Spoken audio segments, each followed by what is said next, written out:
On a gray afternoon in early spring, rain painted streaks down the cafe window like tears tracing the glass. Inside, a young woman sat motionless in her wheelchair, her eyes fixed on a small white birthday cake set on the table before her. 22 candles flickered gently, fighting against the faint draft from the door that opened and closed as strangers came and went. Outside, the city moved with its usual rhythm. Taxis splashing through puddles, umbrellas bobbing like colorful shields against the rain. Yet here, inside this warm little cafe, time seemed to hold its breath.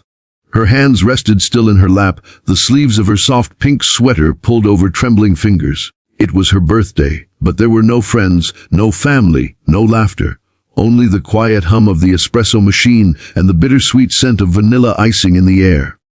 The world might have thought she had everything. After all, she was the daughter of one of the city's most powerful CEOs. But in this moment, she had never felt more alone. If you believe in kindness, second chances, and the quiet power of strangers changing lives, please take a second to like this video. Subscribe to Kindness Corner, share it with someone who could use a little hope, and let us know your thoughts in the comments. It helps us keep telling stories that matter. Her name was Alara Whitmore.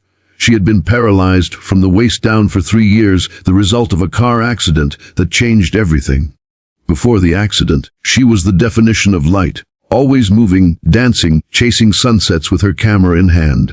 But in a single moment, one rainy night on the freeway, her dreams had been fractured like the glass that had shattered around her. Since then, she had lived in a carefully curated world. Expensive care, a home filled with staff, a father whose presence was more like a ghost moving from boardrooms to private jets. People spoke her name with admiration for the empire she was tied to, yet when they looked at her now, they saw only her wheelchair.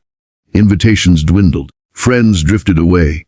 Even on her birthday, the one day she had quietly hoped someone might show up, she found herself staring at an untouched cake, the flame of each candle dancing for an audience of one.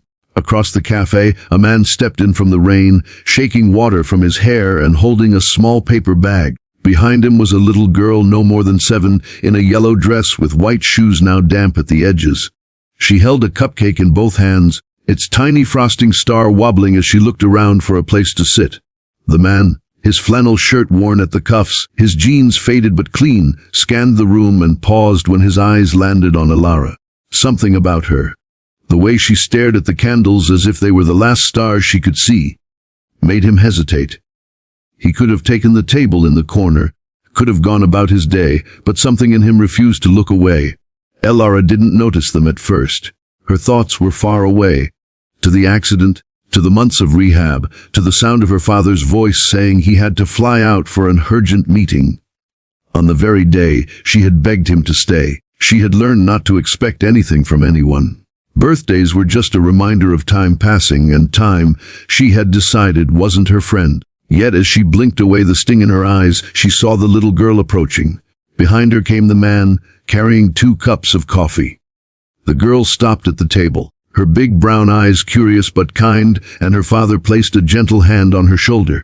The cafe seemed to grow quieter as they stood there. The rain outside softened. For a moment, Alara wondered if she was imagining it, if the loneliness in her heart had conjured them out of thin air. But then the man spoke softly, his voice warm and steady, asking if they could join her. It was such a simple question, yet it crashed into the silence around her like a wave against stone. They sat together, and slowly, the space between strangers began to fill. The little girl, her name was Sophie, asked about the cake, about the candles, about the number 22.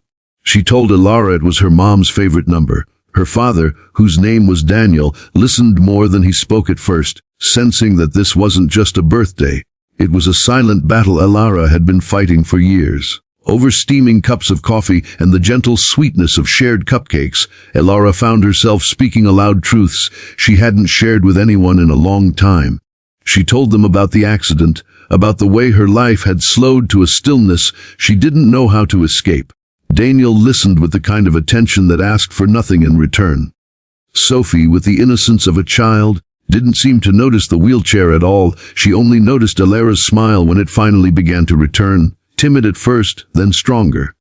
Hours passed, and the rain outside gave way to a pale sunset that washed the streets in gold. For the first time in years, Elara didn't dread the passing of the day. There was laughter at the table, soft and genuine, and when they finally parted ways, Daniel and Sophie left her with more than just company. They left her with proof that strangers could bring back color to even the most faded corners of a heart. If this story touched your heart, please like this video, subscribe to Kindness Corner, and share it with someone who needs to believe that there is still goodness in the world. Your engagement helps us keep telling stories that remind us all of what really matters. Before you go, we'd love to hear from you. Leave a comment below and tell us about a time when a stranger's kindness made a difference in your life.